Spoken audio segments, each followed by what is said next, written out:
మా వీడియో కనుక మీకు నచ్చినట్టయితే ప్లీజ్ లైక్, షేర్, సబ్స్క్రైబ్, పక్కనే ఉన్నటువంటి బెల్ ఐకాన్ కూడా క్లిక్ చేయండి ఫర్ మోర్ రెగ్యులర్ అప్డేట్స్.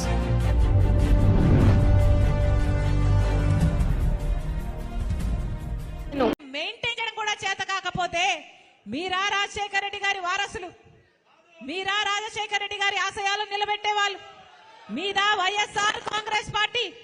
మీది వైఎస్ఆర్ కాంగ్రెస్ పార్టీ కాదు. వై అంటే వైవి సుబ్బారెడ్డి గారు, ఎస్ అంటే సాయిరెడ్డి గారు, ఆర్ అంటే రామకృష్ణ, సజ్జల రామకృష్ణ గారు. ఇలా తయారయ్యింది ఈరోజు వైఎస్ఆర్ కాంగ్రెస్ పార్టీ. దీంట్లో వైఎస్ఆర్ గారు లేరు.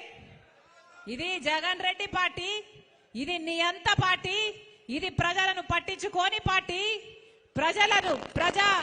ప్రజా సమస్యలను పట్టించుకోని పార్టీ, ప్రజల ప్రయోజనాలను తాకట్టు పెట్టి బీజేపీకి బానిస అయిన పార్టీ.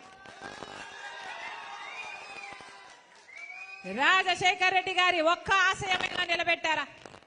ఒక్క ఆశయమైనా నిలబెట్టారా? వెలుగొండ ప్రాజెక్టు రాజశేఖర్ రెడ్డి గారు ఎంతో కోరుకున్న ప్రాజెక్టు, ఎంతో 4,50,000 ఎకరాలకు నీళ్ళిచ్చే ప్రాజెక్టు. ఒక్క ఈ జిల్లాకే కాదు, పక్కన కర్నూలు, కడపకు కూడా నీళ్ళిచ్చే ప్రాజెక్టు. 45 టీఎంసీల సామర్థ్యం ఉన్న ప్రాజెక్టు. రాజశేఖర్ రెడ్డి గారు 60% పనులు పూర్తి చేసి పోతే ఆ తర్వాత చంద్రబాబు గారు కనీసం తట్టడు మట్టడి తీసి పోసాడా? 5 సంవత్సరాలు చంద్రబాబు గారు ముఖ్యమంత్రిగా ఉంటే వెలుగొండ ప్రాజెక్టు ఒక్క అడుగు కూడా ముందుకు వేయలేదు. ఆ తర్వాత జగనన్న గారు ముఖ్యమంత్రి అయ్యారు. ముఖ్యమంత్రి కాక ముందు చెప్పిన మాట వెలుగొండ ప్రాజెక్టు నేను పూర్తి చేస్తాను అని. మరి 5 సంవత్సరాలు అవుతుంది. వెలుగొండ ప్రాజెక్టు పూర్తయిందా? వెలుగొండ ప్రాజెక్టు పూర్తయిందా?